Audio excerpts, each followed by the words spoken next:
विद्यार्थी मित्रांनो, आज आपण नागरिकशास्त्र या विषयाची प्रश्नोत्तरं सोडवणार आहोत. तुमच्याजवळ वही पेन जरूर ठेवा, जेणेकरून तुम्हाला या धड्यामधील जे काही 20 प्रश्न आहेत त्या प्रश्नांची उत्तरं व्यवस्थितपणे नोट डाऊन करून घेता येतील. 1 ते 20 असे क्रमांक तुम्ही तुमच्या वहीमध्ये लिहून काढा आणि त्याच्यापुढं प्रत्येक प्रश्नाच्या समोर त्याचं जे उत्तर आहे ते उत्तर तुम्ही लिहिण्याचा प्रयत्न करा. धडा आहे 5वा, मूलभूत हक्क भाग 2. या धड्याचे प्रश्नोत्तरं आपण आज सोडविणार आहोत. तर प्रश्नांना सुरुवात करूया. प्रश्नांचं उत्तर लिहून झाल्यानंतर लगेच तुम्ही त्या ठिकाणी चेक करायचं आहे. प्रश्न पहिला, मूलभूत हक्कांचा उपयोग करताना खालीलपैकी कशाचे भान ठेवावे लागते? पर्याय पहिला, आपल्या समाजाचे. पर्याय दुसरा, आपल्या धर्माचे. तिसरा पर्याय, आपल्या भाषेचे. आणि चौथा पर्याय, मूलभूत कर्तव्याचे. तर लक्षात घ्या, मूलभूत हक्कांचा उपयोग करताना आपल्याला जे अचूक उत्तर आहे ते आहे मूलभूत कर्तव्याचं भान ठेवावं लागते. पुढील प्रश्न क्रमांक 2, शैक्षणिक हक्क मिळाल्यामुळे रिकामी जागा विकासासाठी संस्था स्थापन करता येतात. शैक्षणिक हक्क मिळाल्यामुळे कोणत्या संस्था स्थापन करता येतात ते उत्तर शोधायचं आहे. पर्याय पहिला, शासनाच्या. पर्याय दुसरा, भाषेच्या. तिसरा पर्याय, धर्माच्या. आणि चौथा पर्याय, यापैकी नाही. तर जे अचूक उत्तर आहे ते आहे भाषेच्या. भाषेच्या विकासासाठी संस्था स्थापन करता येतात. प्रश्न क्रमांक 3, शासनाची आर्थिक मदत घेणाऱ्या शाळांमध्ये रिकामी जागा शिक्षण सक्तीचे करता येत नाही. कोणत्या पद्धतीचे किंवा प्रकारचे शिक्षण संस्थांना सक्तीचे करता येत नाही, ज्यामुळे शासनाची आर्थिक मदत जर एखाद्या शाळेला मिळत असेल तर, म्हणजे शासनाचं जे काही अनुदान आहे, इंग्रजीमध्ये ज्याला ग्रँट म्हणतात, ते जर मिळत असेल तर करता येत नाही ते शोधायचं आहे. पर्याय पहिला, शासकीय. पर्याय दुसरा, भाषिक. पर्याय तिसरा, सामाजिक. आणि चौथा पर्याय, धार्मिक. तर जे अचूक उत्तर आहे ते उत्तर आहे धार्मिक. शासनाची आर्थिक मदत घेणाऱ्या शाळांमध्ये धार्मिक शिक्षण म्हणजे कुठल्याही एका विशिष्ट धर्माचे शिक्षण सक्तीचे करता येत नाही.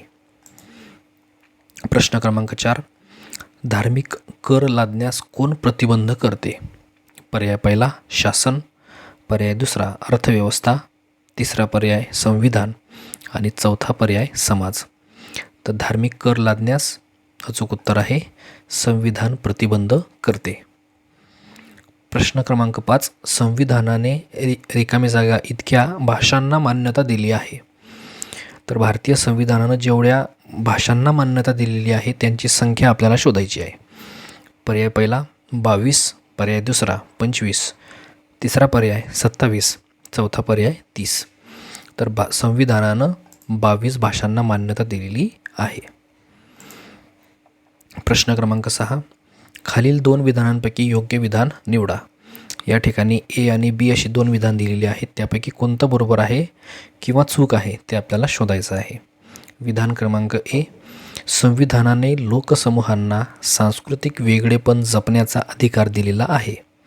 आणि दुसरं विधान ब, आपली भाषा, लिपी, साहित्य जतन करण्याचा हक्क यामध्ये समाविष्ट होतो. हे 2 विधानं आहेत. यापैकी जे बरोबर असेल तर त्या पद्धतीचे आपल्याला ऑप्शनमधून योग्य पर्याय जो आहे तो योग्य ऑप्शन निवडायचा आहे. पर्याय पहिला, फक्त ए बरोबर.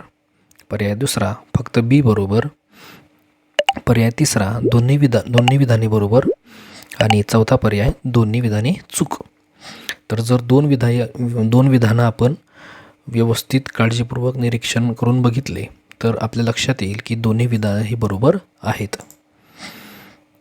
प्रश्न क्रमांक 7, राज्य मराठी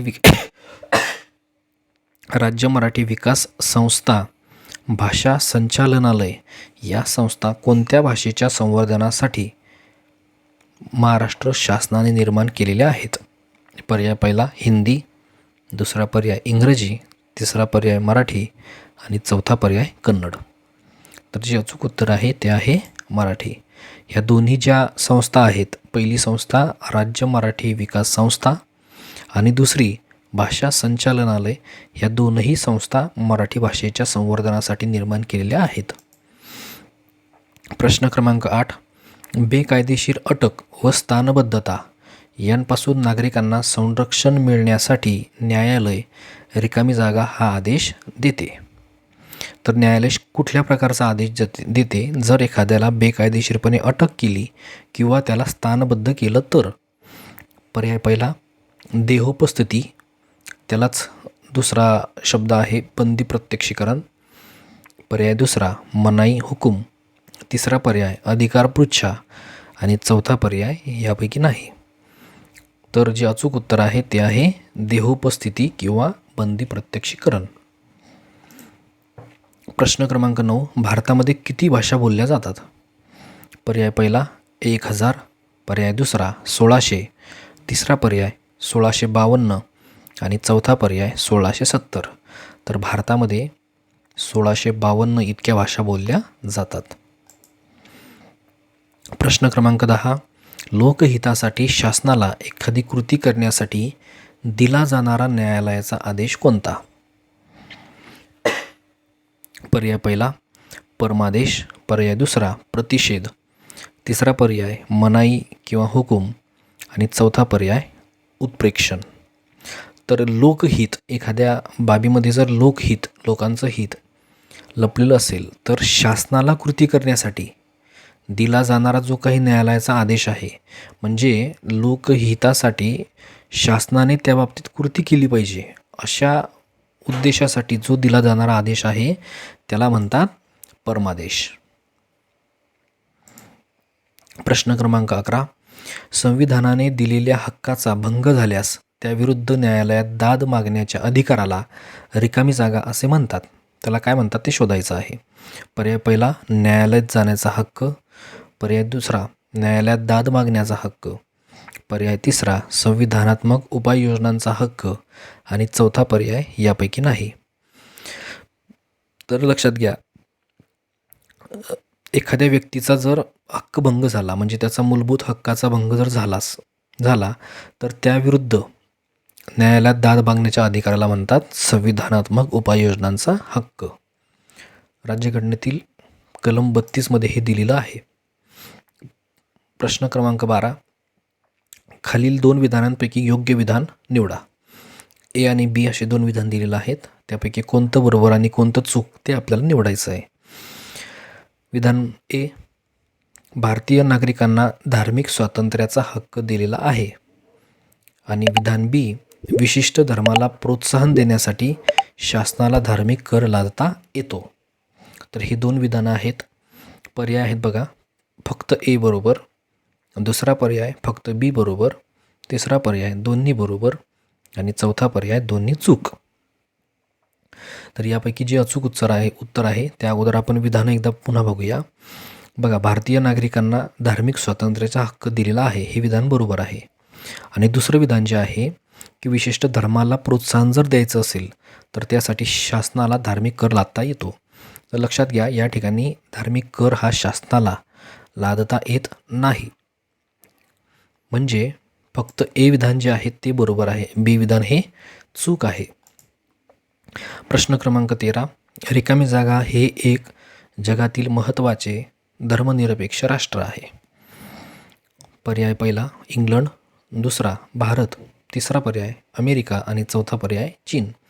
तर भारत हे जगातील महत्त्वाचे धर्मनिरपेक्ष राष्ट्र आहे. प्रश्न क्रमांक 14. खालीलपैकी कोणी न्यायालयांना हक्काचे संरक्षण करण्याचे बंधनकारक केलेले आहे? पर्याय पहिला मुख्यमंत्र्याने, पर्याय दुसरा राष्ट्रपतीने, तिसरा पर्याय संविधानाने आणि चौथा पर्याय न्यायालयाने. तर अचूक उत्तर आहे संविधानानं, म्हणजेच भारतीय संविधानाने बंधनकारक केलेलं आहे. प्रश्न क्रमांक 15. कोणत्या अधिकाऱ्यानं ही कृती केली असा सरकारी अधिकाऱ्याकडे जाब मागणारा न्यायालयाचा आदेश म्हणजे काय?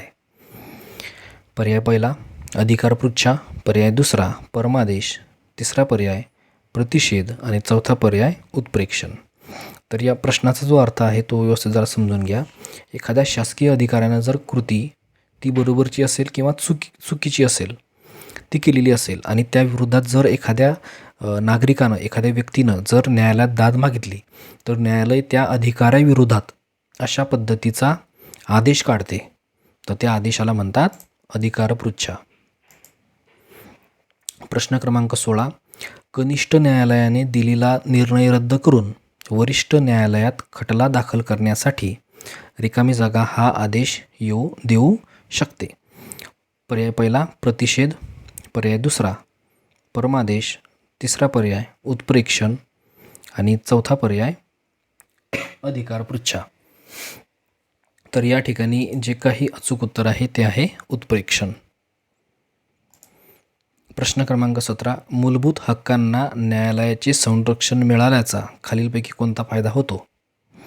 पर्याय पहिला हक्कांवर अतिक्रमण होत नाही, पर्याय दुसरा हक्कांचा योग्य प्रकारे वापर करता येतो, पर्याय तिसरा जबाबदार नागरिक म्हणून आपली भूमिका नागरिक पार पाडू शकतात आणि चौथा पर्याय वरीलपैकी सर्व बरोबर.